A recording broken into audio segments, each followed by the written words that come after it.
حضرت انس رضی اللہ تعالیٰ عنہ فرماتے ہیں کہ ابو طلحہ انصاری رضی اللہ تعالیٰ عنہ مدینہ منورہ میں سب سے زیادہ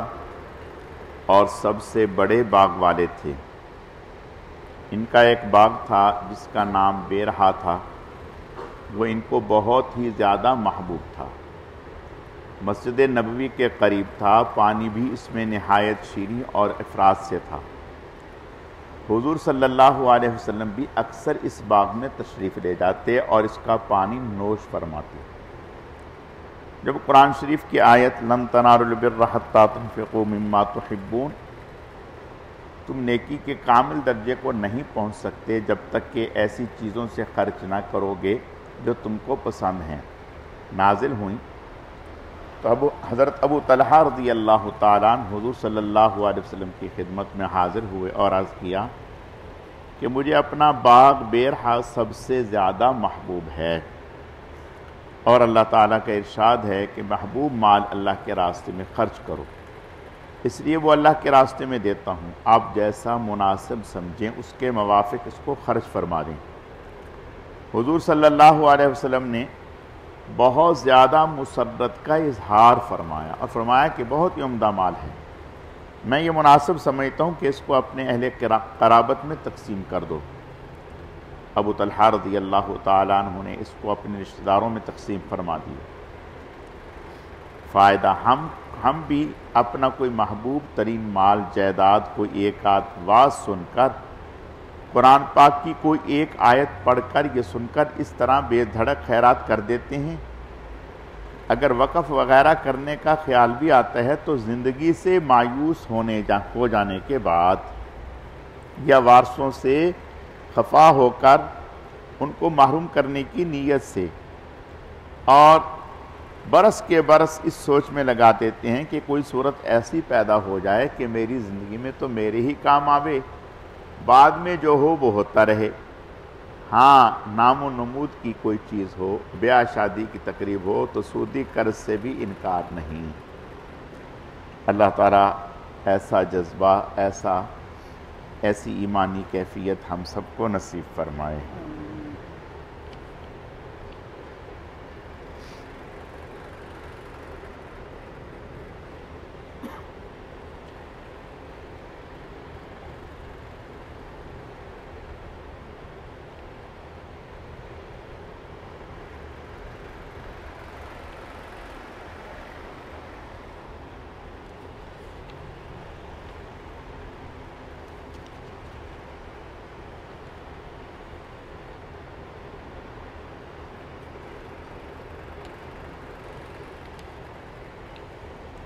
حضرت عبداللہ ابن مسعود رضی اللہ تعالیٰ عنہ نے حضور اقدس صلی اللہ علیہ وسلم کا یہ ارشاد نقل کیا ہے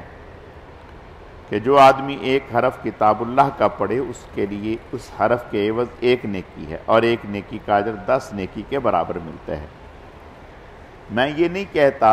کہ سارا الف لام میم ایک حرف ہے، بلکہ الف ایک حرف، لام ایک حرف، میم ایک حرف۔ مقصود یہ ہے کہ جیسے اور جملہ اعمال میں پورا عمل ایک شمار کیا جاتا ہے، کلام پاک میں ایسے نہیں بلکہ اجزائے عمل بھی پورے عمل شمار کیے جاتے ہیں، اور اس لیے تلاوت کلام پاک میں ہر حرف ایک ایک نیکی شمار کی جاتی ہے، اور ہر نیکی پر حق تعالی شانہ کی طرف سے من جاء بالحسنۃ فلہ عشر امثالھا، جو شخص ایک نیکی لاوے اس کو 10 نیکی کے بقدر اجر ملتا ہے۔ 10 حصہ اجر کا وعدہ ہے، اور یہ اقل درجہ ہے۔ واللہ یضاعف لمن یشاء، حق تعالی جس کے لیے چاہتے ہیں اجر زیادہ فرما دیتے ہیں۔ ہر حرف کو مستقل نیکی شمار کرنے کی مثال حضور صلی اللہ علیہ وسلم نے ارشاد فرما دیا کہ الف لام میم پورا ایک حرف شمار نہیں ہوگا، بلکہ الف لام میم علیحدہ علیحدہ حرف شمار کیے جائیں گے، اور اسی طرح پر الف لام میم کے مجموعے پر 30 نیکیاں ہوں گی۔ اس میں اختلاف ہے کہ الف لام میم سے سورہ بقرہ کا شروع مراد ہے تو بظاہر یا الم تری کیف فعل ربک باصحاب الفیل مراد ہے۔ اگر سورہ بقرہ کا شروع مراد ہے تو بظاہر مطلب یہ ہے کہ لکھے ہوئے حروف کا اعتبار ہے، اور لکھنے میں چونکہ وہ بھی 3 ہی حروف لکھے جاتے ہیں اس لیے 30 نیکیاں ہوئی، اور اگر اس سے سورہ فیل کا شروع مراد ہے تو پھر سورہ بقرہ کے شروع میں جو الف لام میم ہے وہ 9 حروف ہیں، اس لیے اس کا اجر 90 نیکیاں ہو گئیں۔ بہقی کی روایت میں ہے کہ میں یہ نہیں کہتا کہ بسم اللہ ایک حرف ہے، بلکہ با، سین، میم علیحدہ علیحدہ حروف مراد ہیں۔ اللہ پاک اپنے کرم سے یہ اجر و ثواب جو آپ نے بیان فرمایا ہے وہ ہم سب کو نصیب فرمائے۔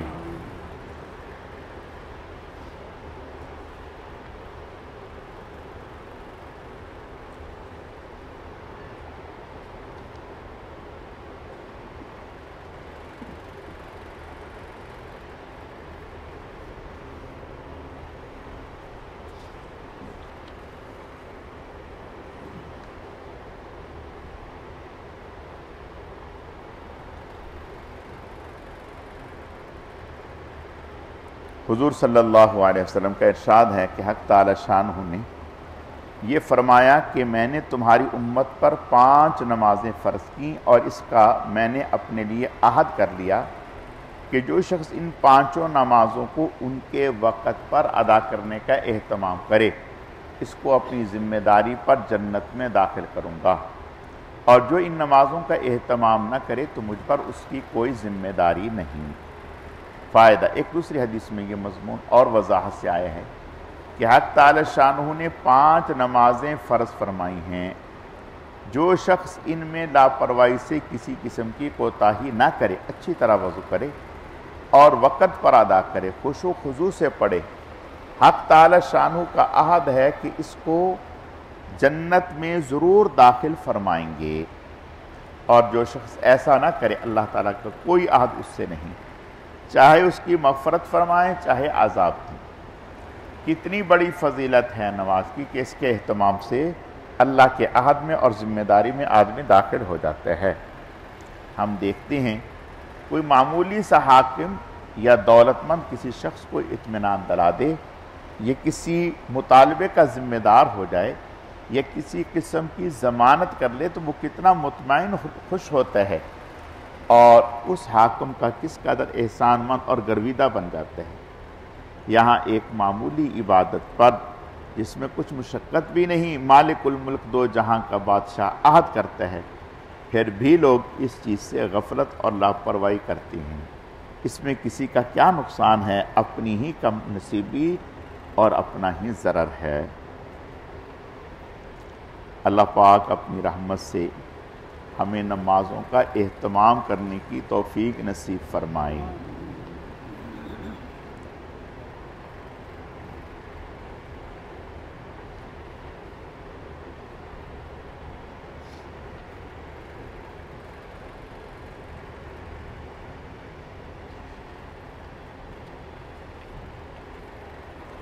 حضور صلی اللہ علیہ وسلم کا ارشاد حضرت ابو ہریرہ رضی اللہ تعالیٰ عنہ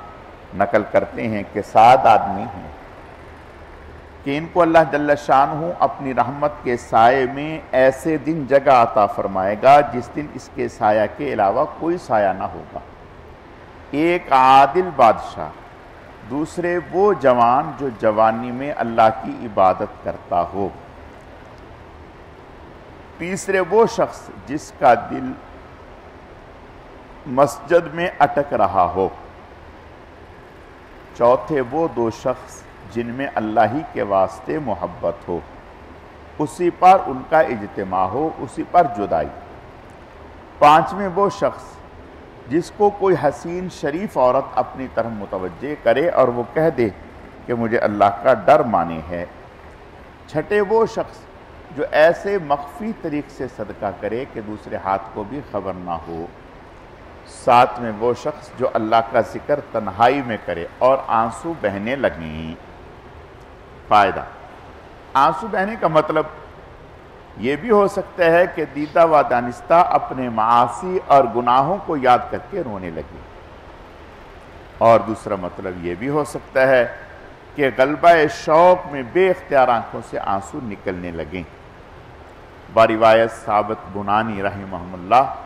ایک بزرگ کا مقولہ نقل کیا ہے، وہ فرماتے ہیں مجھے معلوم ہو جاتا ہے میری کون سی دعا قبول ہوئی لوگوں نے پوچھا کہ کس طرح معلوم ہو جاتا ہے؟ فرمانے لگے کہ جس دعا میں بدن کے بال کھڑے ہو جاتے ہیں اور دل دھڑکنے لگتا ہے اور آنکھوں سے آنسو بہنے لگتے ہیں، وہ دعا قبول ہوتی ہے۔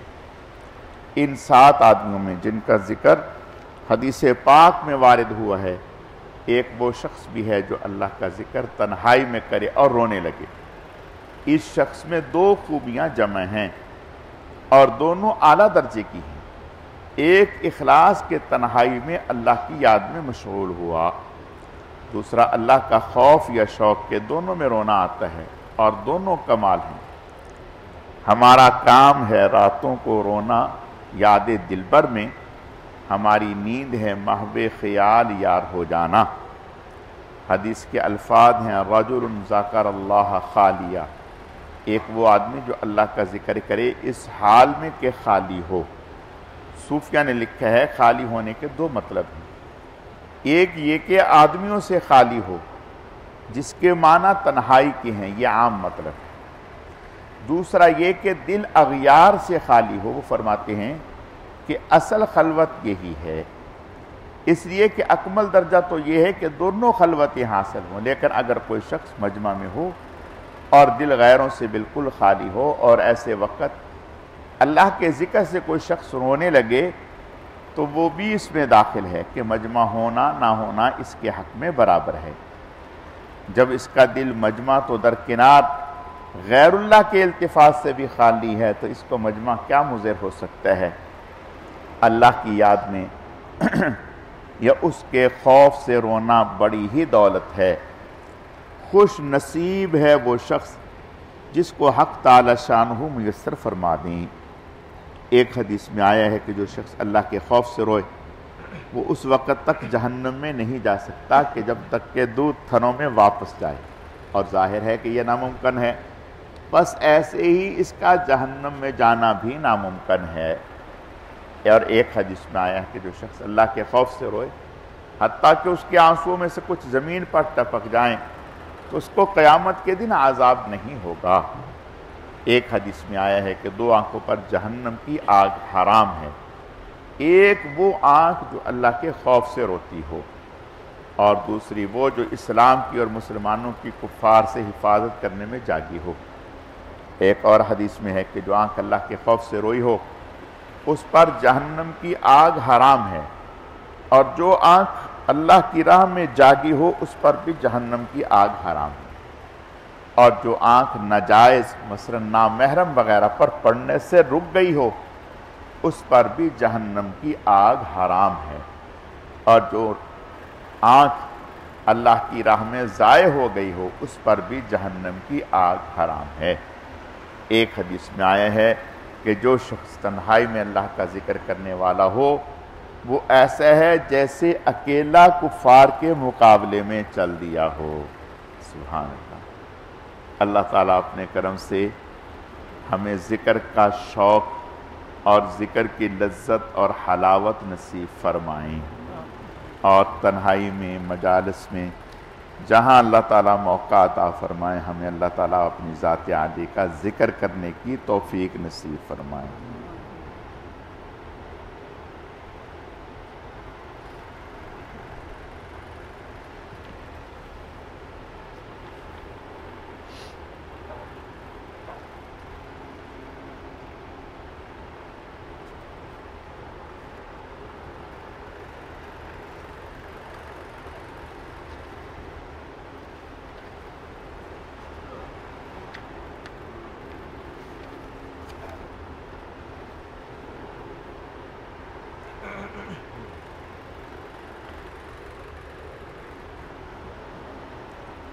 حضور اقدس صلی اللہ علیہ وسلم کا ارشاد ہے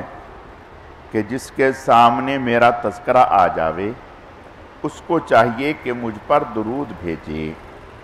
اور جو مجھ پر 1 دفعہ درود بھیجے گا اللہ جل شانہ اس پر 10 دفعہ درود بھیجیں گے، اور اس کی 10 خطائیں معاف کریں گے اور اس کے 10 درجے بلند کریں گے۔ علامہ منذری رحمہ اللہ نے ترغیب میں حضرت برار رضی اللہ تعالیٰ عنہ کی روایت سے بھی یہی مضمون نقل کیا ہے اور اس میں اتنا اضافہ ہے کہ اس کے لیے 10 غلام آزاد کرنے کے بقدر ہوگا۔ اور طبرانی کی روایت سے یہ حدیث نقل کی ہے کہ جو مجھ پر ایک دفعہ درود بھیجتا ہے اللہ جل شانہ اس پر 10 دفعہ درود بھیجتا ہے، اور جو مجھ پر 10 دفعہ درود بھیجتا ہے اللہ جل شانہ اس پر 100 مرتبہ درود بھیجتا ہے، اور جو مجھ پر 100 دفعہ درود بھیجتا ہے اللہ تعالیٰ اس کی پیشانی پر براءۃ من النفاق و براءۃ من النار لکھ دیتے ہیں، یعنی یہ شخص نفاق سے بھی بری ہے اور جہنم سے بھی بری ہے، اور قیامت کے دن شہیدوں کے ساتھ اس کا حشر فرمائیں گے۔ سبحان اللہ۔ علامہ سخاوی رحمہ اللہ نے حضرت ابو ہریرہ رضی اللہ تعالیٰ عنہ سے حضور صلی اللہ علیہ وسلم کا یہ ارشاد نقل کیا ہے کہ جو مجھ پر 10 دفعہ درود بھیجے گا اللہ تعالیٰ 100 دفعہ اس پر درود بھیجیں گے، اور جو مجھ پر 100 دفعہ درود بھیجے گا اللہ تعالیٰ اس پر 1000 دفعہ درود بھیجیں گے، اور جو عشق و شوق میں اس پر زیادتی کرے گا میں اس کے لیے قیامت کے دن سفارشی ہوں گا اور گواہ۔ حضرت عبد الرحمن بن عوف سے مختلف الفاظ کے ساتھ یہ مضمون نقل کیا گیا ہے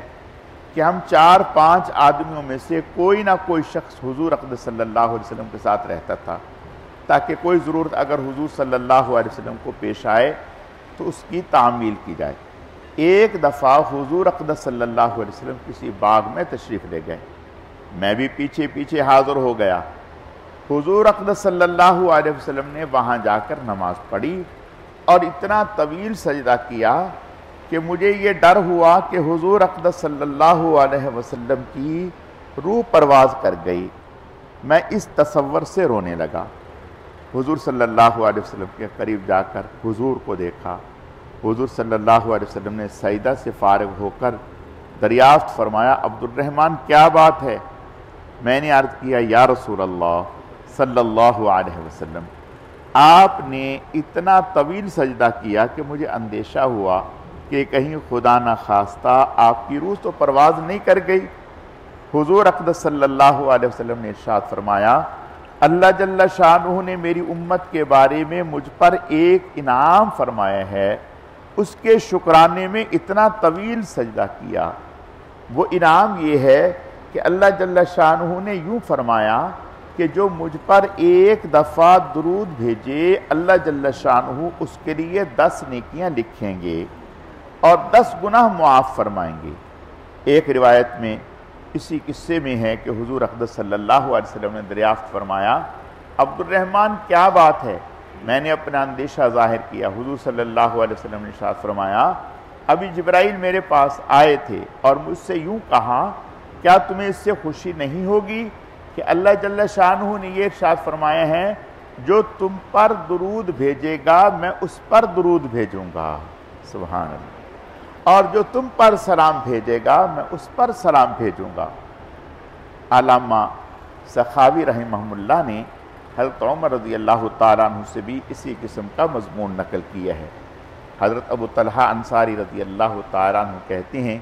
کہ ایک مرتبہ حضور اقدس صلی اللہ علیہ وسلم بہت ہی بشاش تشریف لائے، چہرہ انور پر بشاشت کے اثرات تھے۔ لوگوں نے عرض کیا، یا رسول اللہ، آپ کے چہرہ انور پر آج بہت ہی بشاشت ظاہر ہو رہی ہے۔ حضور اقدس صلی اللہ علیہ وسلم نے ارشاد فرمایا، صحیح ہے،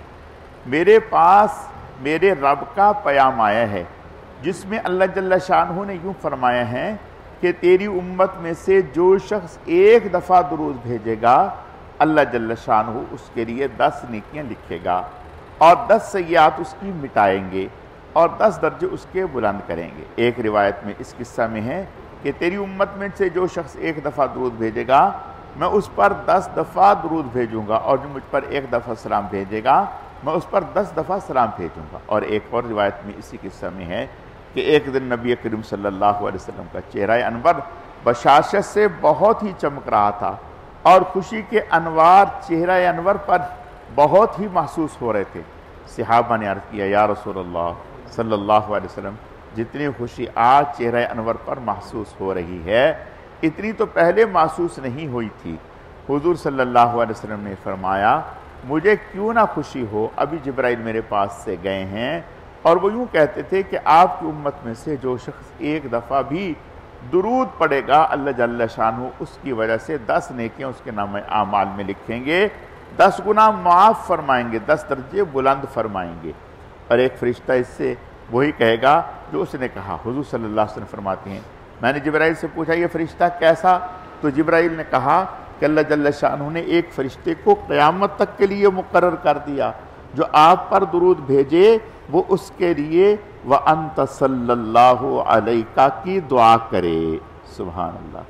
علامہ سخاوی نے ایک اشکال کیا کہ جب قرآن پاک کی آیت من جاء بالحسنۃ فلہ عشر امثالھا کی بنا پر ہر نیکی کا ثواب 10 گنے ملتا ہے تو پھر درود شریف کی کیا خصوصیت رہی؟ بندہ کے نزدیک اس کا جواب آسان ہے اور وہ یہ کہ حسب ضابطہ اس کی 10 نیکیاں علیحدہ ہیں اور اللہ جل شانہ کا 10 دفعہ درود بھیجنا مستقل مزید انعام ہے۔ اور خود علامہ سخاوی نے اس کا جواب یہ نقل کیا ہے کہ اول تو اللہ جل شانہ کا 10 دفعہ درود بھیجنا اس کی اپنی نیکی کے 10 گنا ثواب سے کہیں زیادہ ہے۔ اس کے علاوہ 10 مرتبہ درود کے ساتھ 10 درجوں کا بلند کرنا، 10 گناہوں کا معاف کرنا، 10 نیکیوں کا اس کے نام اعمال میں لکھنا، 10 غلاموں کے آزاد کرنے کے بقدر ثواب ملنا مزید اس کے علاوہ۔ حضرت تھانوی نور اللہ مرقدہ نے زاد السعید میں تحریر فرمایا ہے جس طرح حدیث شریف کی تصریح سے معلوم ہوتا ہے کہ ایک بار درود پڑھنے سے 10 رحمتیں نازل ہوتی ہیں، اسی طرح قرآن شریف کے اشارے سے معلوم ہوتا ہے کہ حضور صلی اللہ علیہ وسلم کی شان عرفہ میں ایک گستاخی کرنے سے نعوذ باللہ منہا اس شخص پر من جانب اللہ 10 لعنتیں نازل ہوتی ہیں۔ چنانچہ ولید بن مغیرہ کے حق میں اللہ تعالیٰ نے بسزا استہزاء یہ 10 کلمات ارشاد فرمائے حلاف مہین حماز مشاء بنمیم مناع للخیر معتد اثیم عتل ظنیم مکذب للآیات بدلالت قوله تعالی اذا تتلی علیہ آیاتنا قال اساطیر الاولین۔ فقط یہ الفاظ جو حضرت تھانوی نے تحریر فرمائے ہیں یہ سب کے سب 29ویں پارے میں سورہ نون کی اس آیت میں وارد ہوئے ہیں۔ وَلَا تُطِعْ كُلَّ حَلَّافٍ مَّهِینٍ حَمَّازٍ مَّشَّاءٍ بِنَمِیمٍ مَّنَّاعٍ لِّلْخَیْرِ مُعْتَدٍ أَثِیمٍ عُتُلٍّ بَعْدَ ذَلِکَ زَنِیمٍ أَن کَانَ ذَا مَالٍ وَبَنِینَ اِذَا تُتْلَىٰ عَلَیہِ آیَاتُنَا قَالَ أَسَاطِیرُ الْأَوَّلِینَ۔ ترجمہ، اور آپ کسی ایسے شخص کا کہنا نہ مانیں جو بہت قسمیں کھانے والا ہو، بے بکات ہو، تانا دینے والا ہو، چغلیاں لگاتا پھرتا ہو، نیک کام سے روکنے والا ہو، حد سے گزرنے والا ہو، گناہوں کا کرنے والا ہو، سخت مزاج ہو، اس کے علاوہ حرام زادہ ہو، اس سبب سے کہ وہ مال و اولاد والا ہو۔ جب ہماری آیتیں اس کے سامنے پڑھ کر سنائی جاتی ہیں تو وہ کہتا ہے یہ بے سند باتیں ہیں جو اگلوں سے منقول چلی آتی ہیں۔ اللہ تعالیٰ اپنے کرم سے ہمیں زیادہ سے زیادہ آپ صلی اللہ علیہ وسلم کی ذات اطہر پر درود پاک پڑھنے کی توفیق نصیب فرمائے اور گھروں میں بھی اللہ تعالیٰ ہمیں درود پاک کا اہتمام کرنے کی توفیق نصیب فرمائے۔